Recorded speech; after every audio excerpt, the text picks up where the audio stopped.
ఇంటర్వ్యూలో Indian cricket player, ఒక sensational word వేల ముందు ప్రభువును గురించి చెప్పగలిగింది. నేను బైబిల్ ప్రతిరోజు చదువుతూ ఉన్నాను.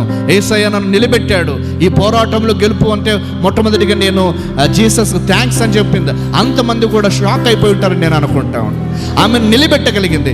ఆమె నేరుగా ఎవరో చెబితే కాదు, తనలో నుండి రాగలిగిన మాటలు ధైర్యంగా వేల మంది ఓ మాట చెప్పాలంటే ప్రపంచం ముందు తన జీవితంలో దేవుడు ఏం చేశాడు, ఎలా నిలబెట్టాడో చెప్పగలిగింది. నేను ఇలా గుర్తు చేస్తూ ఉన్నా, దేవుని వాక్యము చదివితే, దేవుని వాక్యము చదవడం వల్ల సఫలీకృతము అవుతుంది. దేవుని వాక్యాన్ని చదివి నాశనమైన వాడు ఎవడు లేడు. దేవుని వాక్యము చదవకుండా బాగుపడిన వాడు ఎవడు లేడు. నా మాటలు అర్థమవుతున్నాయా? దేవుని వాక్యం చదివి నాశనమైన వాడు ఎవడు లేడు. దేవుని వాక్యం చదవకుండా బాగుపడిన వాడు కూడా ఎవరు లేడు. కాబట్టి దేవుని వాక్యాన్ని చదువుదాం, దేవుని వాక్యం చదువుదాం.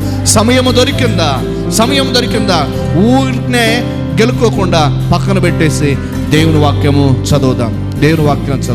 ఒక దైవజనుడికి వచ్చి నేను విన్నాను, ఆయన 200 సార్లు బైబిల్ చదివాడంట. ఎన్నిసార్లు? 200. ఎవరైనా మీలో 10 సార్లు బైబిల్ చదివిన వాళ్ళు ఉంటే చేతులు ఎత్తండి. ఎందుకు చదవలేకపోతాం?